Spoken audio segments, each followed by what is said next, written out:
Hello students, welcome to शहीद captain DK खोला college of education channel. तो आज हम डिस्कस करेंगे बौद्ध शिक्षा प्रणाली के विषय में। जैसे कि आपको पता है, हमने अपनी पिछली कक्षा में बौद्धकालीन शिक्षा प्रणाली की विशेषताएं स्टार्ट की थी, जिसमें हमने बहुत सारी विशेषताओं के बारे में पढ़ा।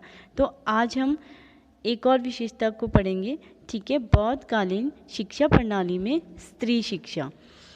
बौद्ध काल के प्रारंभ में स्त्रियों के लिए शिक्षा की कोई व्यवस्था नहीं थी। मठों या विहारों में ही स्त्रियों के प्रवेश का नियम नहीं था, परंतु कुछ समय के पश्चात स्त्री शिक्षा की व्यवस्था संतोषजनक थी। स्वयं महात्मा बुद्ध आपको पता है कौन थे? महात्मा बुद्ध, जिन्होंने बौद्धकालीन शिक्षा प्रणाली को अधिक प्रोत्साहन दिया। स्वयं महात्मा बुद्ध ने स्त्री शिक्षा को प्रोत्साहन दिया था। यही कारण था कि बौद्ध काल में कुछ विदुषी स्त्रियां अत्यधिक विख्यात हुई थी। इस काल की कुछ सुशिक्षित स्त्रियों के नाम थे सुभा, अनुपमा, सुमेघा तथा विजयंका। इन स्त्रियों ने बौद्ध धर्म के प्रचार तथा साहित्य के सृजन में अपना अपना उल्लेखनीय योगदान दिया। अतः बौद्ध काल में स्त्री शिक्षा का प्रचलन था, परंतु हम यह नहीं कह सकते कि इस काल में स्त्री शिक्षा की कोई उत्तम व्यवस्था थी। वास्तव में इस काल में भी केवल सीमित संख्या में ही स्त्रियां शिक्षित हो पाई थी तथा साधारण वर्ग की बालिकाओं के लिए शिक्षा की कोई अच्छी व्यवस्था नहीं थी। इस संबंध में डॉक्टर अल्तेकर ने कहा था कि स्त्री शिक्षा को बौद्ध धर्म में किसी प्रकार की प्रेरणा प्राप्त ना हो सकी। तो ये था हमारा बौद्ध काल में स्त्री शिक्षा। अब हम बात करते हैं बौद्ध काल में व्यावसायिक शिक्षा के बारे में। बौद्ध काल में धार्मिक शिक्षा को प्राथमिकता दी गई थी, ठीक है, परंतु इस काल में व्यावसायिक शिक्षा की भी अवहेलना नहीं की गई थी। यानी कि अगर धार्मिक शिक्षा को इम्पोर्टेंस दी गई थी तो व्यावसायिक शिक्षा की भी अवहेलना, उसको निग्लेक्ट नहीं किया गया था, उसकी ओर भी ध्यान दिया गया था।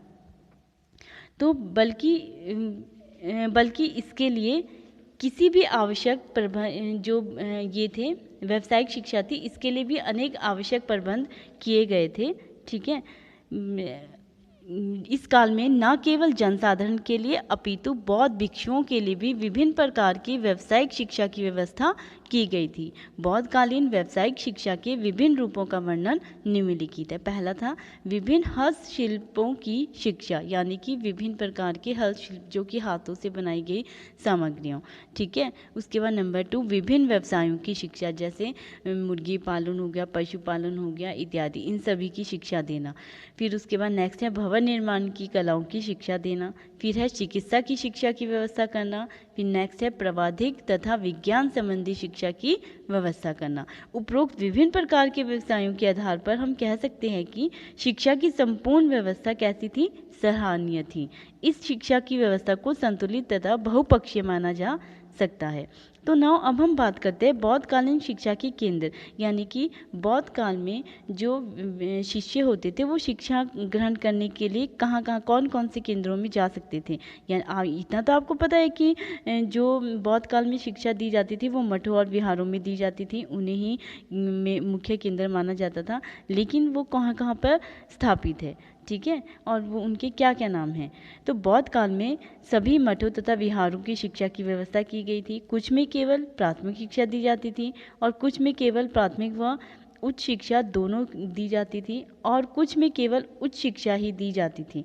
उच्च शिक्षा के केंद्र उस समय विश्वविद्यालय के रूप में माने जाते थे। तो कुछ केंद्रों के नाम निम्नलिखित है। पहला है तक्षशिला विश्वविद्यालय, दूसरा है नालंदा विश्वविद्यालय, तीसरा है वल्लभी विश्वविद्यालय, फिर नेक्स्ट है आपका विक्रमशिला विश्वविद्यालय। ये था बौद्धकालीन शिक्षा के केंद्र। तो अब हम बात करते हैं नेक्स्ट विशेषता की, बौद्धकालीन प्रणाली की कुछ अन्य विशेषताएं। जैसे हमने वैदिक शिक्षा प्रणाली में किया था कि उसमें भी हमने कुछ बहुत सारी विशेषताओं के बारे में पढ़ा था, ठीक है, वैसे ही हम इसमें भी कुछ विशेषताओं के बारे में पढ़ेंगे। उसके बाद बात करते हैं हम बौद्धकालीन शिक्षा प्रणाली की कुछ अन्य विशेषताएं। इसमें पहला है, एक तो आपको पता है कि जो वैदिक कालीन शिक्षा प्रणाली था उसमें हमने 3 प्रकार की शिक्षा के बारे में पढ़ा था। 3 प्रकार की जो संस्कार थे वो किए थे उसमें, ठीक है। लेकिन जो बौद्धकालीन शिक्षा प्रणाली है इसमें हम 2 संस्कारों की बात करते हैं। इसमें हम 2 संस्कार संपन्न किए जाते हैं। एक तो होता है शिक्षा प्राप्ति के समय पे शिक्षा प्राप्ति के लिए, और दूसरा होता है शिक्षा जब पूर्ण हो जाती है। ठीक है, तो जो शिक्षा प्राप्ति के लिए है उसके लिए हम करते हैं पबजा संस्कार। बौद्धकालीन शिक्षा की एक विशेषता यह भी थी कि इसका प्रारंभ एक विशिष्ट संस्कार द्वारा होता था जिसे पबजा संस्कार कहा जाता था। यह संस्कार उस समय संपन्न होता था जब बालक अपना घर छोड़कर शिक्षा ग्रहण करने के लिए किसी बौद्ध मठ के लिए गमन करता था।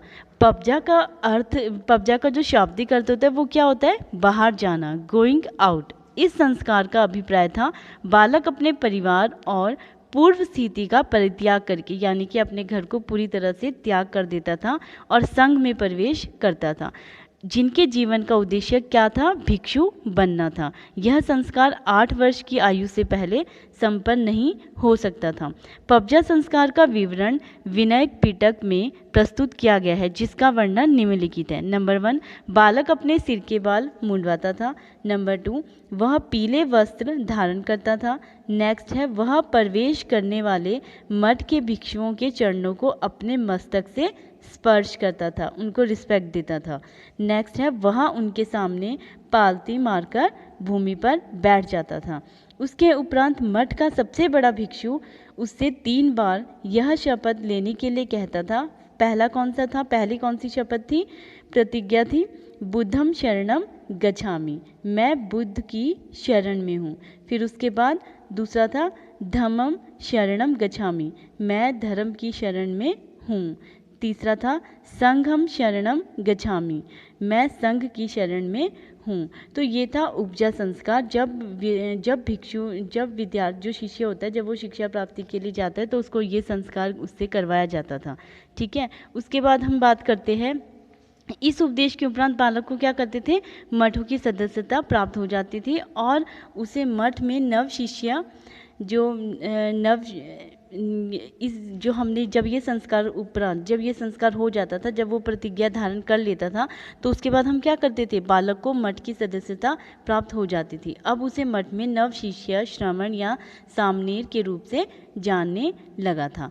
तो नाउ अब हम बात करते हैं नेक्स्ट संस्कार की। ठीक है, दूसरा संस्कार कब संपन्न किया जाता था? दूसरा संस्कार है उपसंपदा संस्कार। उपसंपदा संस्कार जब ये शिक्षा पूर्ण कर लेता था, उसके उपरांत ये संस्कार किया जाता था।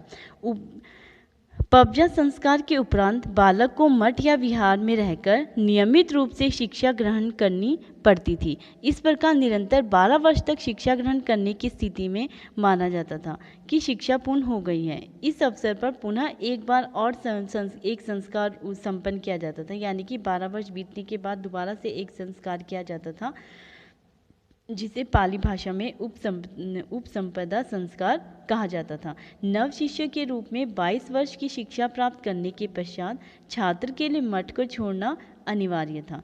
बौद्ध काल में उच्च शिक्षा पूर्ण करने के उपरांत कुछ छात्रों को गृहस्थ जीवन में प्रवेश करना चाहते थे वो प्रवेश कर सकते थे, और जो भिक्षु की शिक्षा ग्रहण करना चाहते थे उसे भिक्षु शिक्षा में प्रवेश से पूर्व उनकी पुनः परीक्षा होती थी। उत्तीर्ण छात्र को 8 आदेश दिए जाते थे और भिक्षु शिक्षा में प्रवेश कर लिया जाता था। इसे ही उपसंपदा संस्कार कहा जाता था। भिक्षु के रूप में संघ में प्रवेश से पूर्व 8 नियमों का पालन करने का आदेश दिया जाता था। जो 8 नियम है वो निम्नलिखित है। ठीक है, पहला था वृक्षों के नीचे वास करना, दूसरा था साधारण वस्त्र धारण करना, तीसरा था सात्विक भोजन का प्रयोग करना, फिर उसके बाद नेक्स्ट था भोजन के लिए भिक्षा मांगना, औषधि के रूप में गौमूत्र सेवन करना, नेक्स्ट था चोरी और हत्या मत करना, उसके बाद था जीवन में कभी अलौकिक शक्तियों का दावा ना करना, फिर नेक्स्ट था स्त्रियों से यौन संबंध स्थापित ना करना। जब वो एक भिक्षु की शिक्षा ग्रहण करने जाते थे तो उनको ये 8 नियम मानने पड़ते थे। तो नाउ अब हम बात करते हैं, हमने बौद्धकालीन शिक्षा प्रणाली की बहुत सारी विशेषताओं के बारे में पढ़ा, ठीक है, उनके संस्कारों के बारे में पढ़ा। तो अब हम बात करते हैं बौद्धकालीन शिक्षा प्रणाली में कुछ दोष भी पाए गए थे। जैसे वैदिक शिक्षा प्रणाली में कुछ दोष पाए गए थे, वैसे ही बौद्ध शिक्षा प्रणाली में भी कुछ दोष पाए गए थे। तो पहला था आय के अनिश्चित स्रोत एवं भिक्षाटन। आय के अनिश्चित स्रोत यानी कि uncertain resources of income and begging alms. Now the अब हम बात करते हैं जैसे शिक्षा का प्रशासन बौद्ध संघों के हाथ में था। यद्यपि इन्हें राज्यों का संरक्षण प्राप्त नहीं था, परंतु कुछ राज्यों की इच्छा पर निर्भर करता था कि वे इतनी आर्थिक सहायता दें। भोजन आदि की व्यवस्था भिक्षा द्वारा होती थी। गुरु शिष्य दोनों भिक्षा मांगने जाते थे। वर्तमान में शिक्षा को मानव के लिए अनिवार्य माना जाता है। अब हम बात करते हैं नंबर 2, शिक्षा का अमनोवैज्ञानिक संगठन, non psychological organisation of education. बौद्ध शिक्षा प्रणाली में मूल रूप से शिक्षा 2 स्तरों पर दी जाती थी। आपको पता है, प्राथमिक शिक्षा और उच्च शिक्षा। उच्च शिक्षा के बाद भिक्षु की शिक्षा का विधान केवल बौद्ध भिक्षुओं के लिए था और 6 वर्ष की प्राथमिक शिक्षा और उसके बाद 8 वर्ष की उच्च शिक्षा मनोवैज्ञानिक दृष्टि से अनुपयुक्त है। क्यों थी अनुपयुक्त? क्योंकि सभी को समान स्तर पर एजुकेशन नहीं दी जाती थी। नाउ अब हम बात करते हैं शिक्षा के उद्देश्यों में संतुलन का अभाव। जो सैद्धांतिक रूप से देखा जाए तो बौद्ध शिक्षा प्रणाली में शिक्षा के व्यापक उद्देश्य थे। शिक्षा द्वारा बच्चे के ज्ञान में विकास किया जाता था और उन्हें उनकी योग्यताओं के अनुसार कला, कौशल और व्यवसायों की शिक्षा दी जाती थी। लेकिन क्या हुआ? लेकिन यद्यपि वास्तव में क्या था, वहाँ पे सबसे ज़्यादा बल किस पे दिया जाता था? धार्मिकता पर, धार्मिकता के विकास पर बल दिया जाता था। ना उसके बाद नेक्स्ट बात करते हैं हम कठोर अनुशासन की। बौद्ध शिक्षा प्रणाली में पबजा संस्कार में स्वीकार किए गए 10 नियमों, जैसे कि 10 नियम हमने पीछे पढ़े थे, मठों और विहारों के नियमों का पालन करने का अनुशासन माना जाता था। ये नियम बहुत कठोर थे तथा बाल, किशोर और युवा मनोविज्ञान इनके क्या थे? प्रतिकूल थे। आज बच्चों को ऐसे कठोर नियमों में जकड़ कर रखने के स्थान पर हम क्या करते हैं? विद्यालय में इस प्रकार के पर्यावरण के निर्माण पर बल दिया जाता था कि बच्चों के साथ आज के समय में कोई भी इस तरह की ऐसा कोई भी कार्य ना बच्चों से करवाया जाए जो कि उनको शारीरिक रूप से कष्ट हो। ठीक है। उसके बाद नेक्स्ट हम बात करते हैं कट्टर धार्मिक विचार का समावेश। बौद्ध शिक्षा किससे जुड़ी है? धर्म से, धार्मिक विकास से जुड़ी हुई है। बौद्ध धर्म में दीक्षित गुरु ही मठों और विहारों में शिक्षा प्राप्त करते थे। शिक्षा के द्वारा जो बौद्ध थे वो क्या करते थे? जन सामान्य को कट्टर बौद्ध धर्मावलंबी बनाने का प्रयास किया जाता था। यानी कि जो सामान्य जाति के वर्ग थे उनको भी बुद्धिस्ट बनाने का प्रयास किया जाता था, जो शिक्षा प्रणाली के लिए अत्यंत घातक था। फिर उसके बाद नेक्स्ट बात करते हैं हम लौकिक जीवन की उपेक्षा, निग्लेक्ट ऑफ वर्ल्डली लाइफ। बौद्ध शिक्षा में केवल आध्यात्मिक विकास पर बल दिया जाता था। जीवन में क्या था? मिथ्या या संसार को क्षण भंगुर मानने की शिक्षा दी जाती थी। निर्वाण प्राप्ति शिक्षा का अंतिम उद्देश्य था। उसके बाद नेक्स्ट बात करते हैं हम स्त्री शिक्षा की उपेक्षा। यद्यपि स्त्रियों को भी बौद्ध मठों में शिक्षा में प्रवेश दिया जाने लगा था, परंतु बौद्ध शिक्षा केवल धनी, संपन्न तथा कुलीन वर्ग की स्त्रियां ही लाभान्वित होती थी। सामान्य वर्ग की स्त्रियों के लिए शिक्षा प्राप्ति के अवसर लगभग ना के समान थे। ठीक है। उसके बाद हम बात करते हैं हस्तकलाओं के प्रति घृणा। बौद्ध मठों में दी जाने वाली शिक्षा की प्रकृति कैसी थी? धार्मिक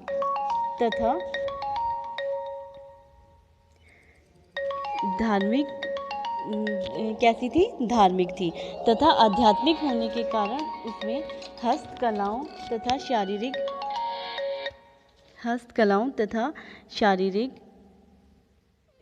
शारीरिक श्रम की भी उपेक्षा की गई थी। लास्ट है हमारा सैनिक प्रशिक्षण की उपेक्षा। अहिंसा में विश्वास रखने के कारण बौद्ध काल में अस्त्र शस्त्र निर्माण तथा सैनिक प्रशिक्षण पर कोई ध्यान नहीं दिया गया था। अहिंसा परमो धर्मः के सिद्धांत का पोषण किया गया था। तो ये थे हमारे बौद्ध कालीन शिक्षा प्रणाली के दोष। धन्यवाद।